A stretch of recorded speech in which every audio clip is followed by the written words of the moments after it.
বিশ শতকের এই গোধূলি বেলায় হঠাৎ কেমন এলোমেলো ধূলি ঝড়, কেমন উদ্ভট উল্টো পাল্টা হাওয়া, যেন ঝরে যায় সব মানবিক মূল্যবোধ। ইতিহাসের স্বর্ণাক্ষরে লেখা এক একটি পাতা। এ কি দত্তপুরী থেকে যুদ্ধ জয় করে ফিরে আসা লালকমল ও নীলকমলের মুখ অকস্মাৎ ভীষণ পাণ্ডুর বর্ণ হয়ে ওঠে। হঠাৎ গোলাপ চারাগুলো কি ঢলে পড়ে? জুই আর চন্দ্রমল্লিকার বন কেমন ছেয়ে যায় ফণিমনসার ঝাড়ে। কবিতার প্রিয় পাণ্ডুলিপি জুড়ে হঠাৎ কেমন ধূসর কুয়াশা নেমে আসে।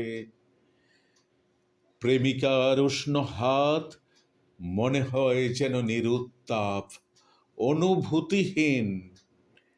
এ কি শিম প্রাসাদে আবার জমে বরফের স্তূপ, আর তাতে ঢাকা পড়ে যায় মানুষের আশা ও স্বপ্নের মুখ।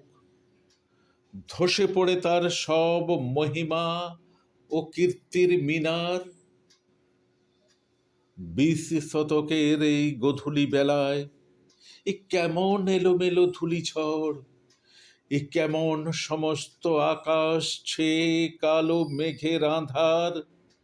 কিছুই পড়ে না চোখে, কোনো আলো, কোনো উজ্জ্বলতা। মনে হয় বুঝি এই গোধূলিতে অস্তমিত কালের গৌরব